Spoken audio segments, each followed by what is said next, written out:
It's the kind of comfort that takes a lifetime to achieve. She fixes his hair. He wraps an arm around her. They sit side by side, nestled into one another despite the length of the long leather couch.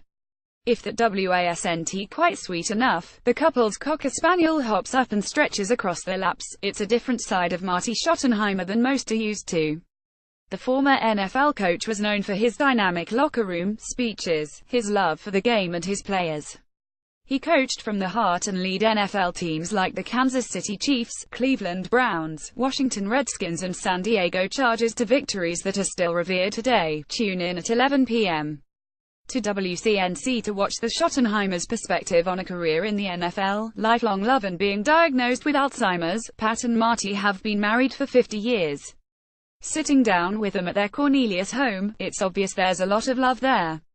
But a hint of sadness lingers in the air. I think the difference for you is so obvious because in your professional life you were such a commanding person and now in your personal life, I get to be the commanding person, Pat said. I was trying to avoid that, Marty said, and the two burst out in giggles. Marty has been diagnosed with Alzheimer's.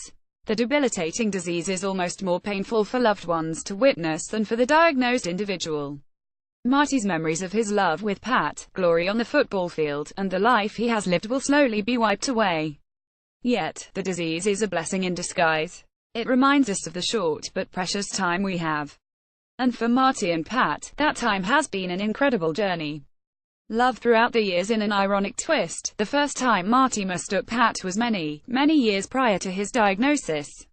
Marty's biography, Marty Ball: The Life and Triumphs of Marty Schottenheimer, the coach who really did win it all, reveals that the two met on a Florida beach while simultaneously on spring break. Marty asked Pat out to dinner and she gave him the address of where she was staying, but when he arrived, he didn't recognize her. Pat, now wearing a light yellow summer dress for their dinner date, answered the door. Marty looked directly at her and said, "Hi, my name is Marty Schottenheimer. Is Pat here?" After a confusing and humorous debacle, with Marty saying she looked much different dressed and primped than at the beach, the two ended up going out to a lovely dinner. Marty may not have recognized Pat immediately in a dress that night, but he was certain about one thing: he was smitten. Author Jeff Flanagan wrote, 50 years and 2 children later, that feeling continues holds true for the two. One of the things that has been good for Marty and I that helps us deal with Alzheimer's and how our life is changing. We've always been a very good team, Pat said. We're still a team. Marty was officially diagnosed with Alzheimer's about 4 years ago at the Nance National Alzheimer's Center in Houston. Pat said their family kept his diagnosis quiet for a while, until the symptoms became noticeable. Alzheimer's is a type of dementia that causes problems with memory, thinking and behavior. According to the Alzheimer's Association, the progressive disease worsens over time. In its early stages, memory loss can be mild, but with late-stage Alzheimer's, individuals lose the ability to carry on a conversation and respond to their environment, the Alzheimer's Association said. Those with Alzheimer's live an average of 8 years after their symptoms become noticeable to others, but survival can range from 4 to 20 years, depending on age and other health conditions. The progressive disease has no current cure and is the 6th leading cause of death in the United States, the Alzheimer's Association reports. Despite the diagnosis, Pat said there hasn't been much change in Marty's personality as a whole. He has always been a good man, always happy, fun personality, lots of men friends and family friends, always one of the guys. His personality hasn't changed that much, Pat said. He just gets confused and he can't focus. What worries her most? When I want to have him with me, Pat said, tearing up. When he won't be here with the family. Pat said she's lucky to have the support her family provides as their life changes. But she's also prepared for more change. The couple has already had to move to their smaller home at Lake Norman due to his diagnosis. But through thick and thin, the family remains strong. It's Marty's family that he truly cherishes. I just love it. It's my family, it's everything I'm here on earth for at this point, Marty said. I feel absolutely fine physically. Mentally, the feeling she has is you've got this condition and it needs to be addressed and we visit about it at times.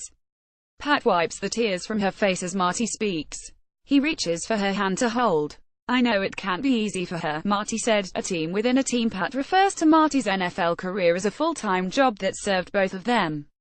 Our profession. You notice I say our profession because it was ours, Pat said. One of the things about the NFL is there is one goal. Every person that is with a team in the NFL wants to win a Super Bowl. That's what they're charged with, that's what everything they do is directed at, Pat said. Marty has had a wonderful, successful career, but he never won a Super Bowl, and sometimes that bothers him, but I and the children and I think he's beginning to accept that he has what's much more important. He has the respect and love of so many young men that he worked with. Marty gets a phone call, a visit at least once a week from players, coaches, teammates, or associates and other individuals that Marty impacted during his 30 years in the NFL. To any sports fan, it's obvious to see Marty's impact on those he worked with. Several future and notable head coaches worked under and learned from Marty, including Marvin Lewis, Bruce Arians, Doug Marrone, Herm Edwards, Dom Capers, and Hugh Jackson, amongst others. To have that kind of respect from so many men, that's better than a Super Bowl, Pat said. Marty started his first head coaching position for the Cleveland Browns in 1984. He moved to the Kansas City Chiefs in 1989, the Washington Redskins in 2001, and finished out his career as a head coach with the San Diego Chargers from 2002 to 2006. We are very blessed, Pat said. Life in the NFL, especially when you're in a head coaching position, is very out there, Pat said. Her and their two kids love the life in the NFL. She describes it as having high highs and low lows. It can be very exciting and then very hard to send your kids to school the day after a loss and know they're going to get some comments from other students, Pat said. You have to keep it level. In the beginning of Marty's career as a head coach, Pat always was preparing the kids for potential life changes. We'd drive down the street and we might see a moving van and it'd say, "Oh kids, look, somebody's daddy got fired and they get to move, they are so lucky," Pat said. I was always preparing them for whatever was going to happen. She was damn good at it, Marty said. Little did they know, Pat and Marty's most difficult preparation would be within the NFL. We're doing everything we can for Alzheimer's and we're fortunate because we have good medical help, but there is not much out there, Pat said.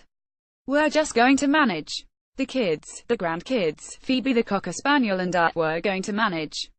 For more information, support or to donate to Alzheimer's, visit the Alzheimer's Association's website.